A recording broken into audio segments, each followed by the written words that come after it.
Papaano kung ang sarili mong ina at ang iyong asawa ay mahuhulog sa isang tukso ng bawal na relasyon at ikaw mismo ang makakahuli sa kanilang dalawa na nasa iisang kama at nagsasalo sa iisang kumot?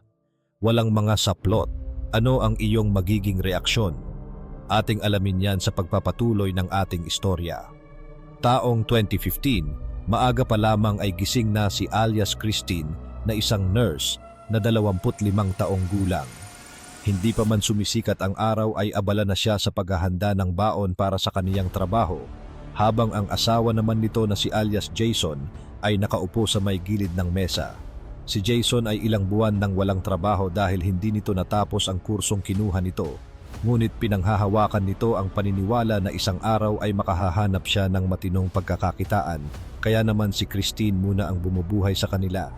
2 taon na silang kasal at sila ay nakatira sa maliit na paupahan sa Maynila, ngunit napilitan din silang tumira sa bahay ng ina ni Christine na si alias Rowena, na noon ay 41 taong gulang.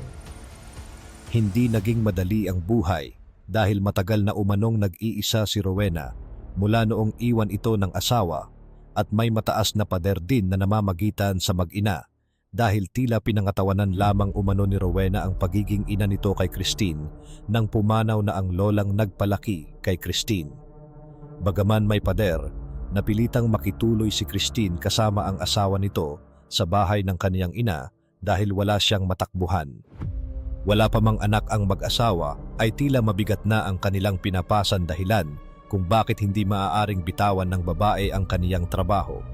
Pagod man mula sa trabaho sa ospital, ay pilit pa rin nitong ginagampanan ang kaniyang mga responsibilidad. Si Jason naman ay sumusubok na humanap ng trabaho, ngunit hindi ito matanggap marahil dahil na rin sa mataas na standards ng kaniyang pinag-a-applyan. Si Rowena at si Jason ang madalas na naiiwan sa bahay. Noong una ay walang interaksyon ang dalawa, ngunit habang tumatagal ay unti-unting nagkaroon ng pakikitungo sa pagitan ng dalawa. Habang si Christine ay abala sa trabaho, hindi niya batid ang nagbabago sa bahay nila. Habang tumatagal, nagkaroon ng kakaibang lambing sa interaksyon ni Jason at ang biyenang si Rowena. Tila nawili umano si Rowena dahil may taong nagbukas ng tenga upang makinig sa kanya at tila dumadamay sa kaniyang pangungulila. Si Jason naman ay tila nakahanap ng taong uunawa sa kanya at hindi nagpapaalala ng mga pagkukulang niya na hindi katulad ni Christine na palaging pagod at tila lumalayo sa kanya. Nagkaroon ng tinginan sa pagitan ng dalawa. Sabay na kumakain ng hapunan, panonood ng telebisyon at masayang nagkwekwentuhan. Si Christina naman ay abala sa ospital at walang kamalay-malay sa mga kaganapan sa kanilang bahay.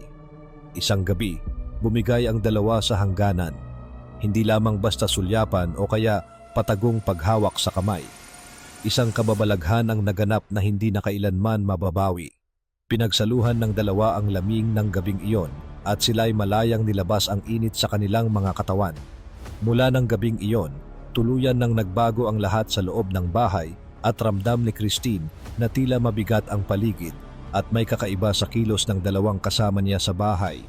Napansin niyang mas naging maaliwalas ang mukha ng ina nitong si Rowena.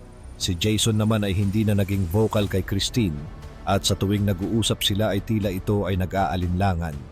May mga gabi rin umano na hindi agad natutulog sa tabi niya ang lalaki. Isang gabi, hindi agad bumukas ang pinto ng silid noong kumatok siya. Rinig niya mula sa labas na tila ba nagmamadaling ayusin ang tao sa loob at nakita niya si Jason na nakaupo sa kama nang bumukas na ang pinto. Nahuhuli niya rin madalas na nagkakatinginan si Jason at ang ina niyang si Rowena at tila may bumubulong sa kanya na masamang kutob.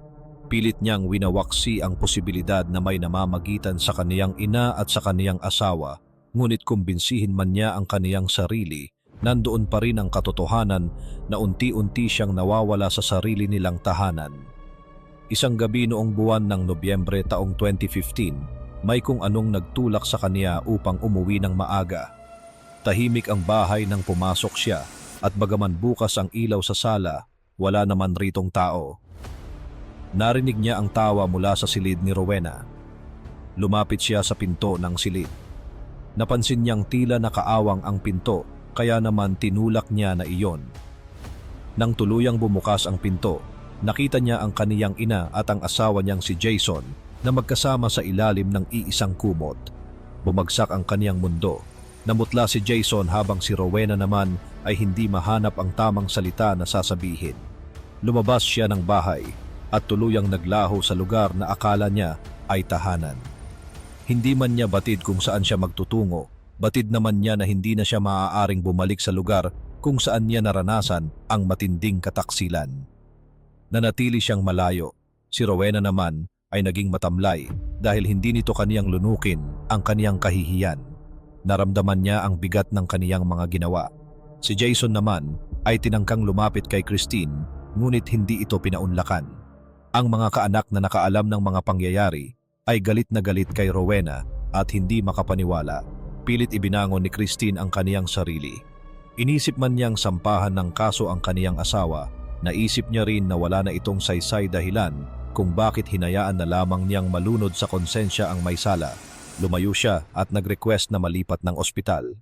Tinulungan din naman siya ng kaniyang mga superior dahil nalaman ng mga ito ang kaniyang mga pinagdaanan. Nalipat siya sa Batangas. Mas naging abala siya sa ospital. Hindi na siya bumalik sa kanilang lugar. Taong 2018, sinubukang kontakin ni Rowena si Christine at sa huli nakaramdam pa rin ng awa si Christine sa kaniyang ina. Nagpasya siyang makita ang kaniyang ina at pinili niyang samahan ang kaniyang ina hanggang sa lumisan na rin ito sa mundo dahil sa sakit na cancer.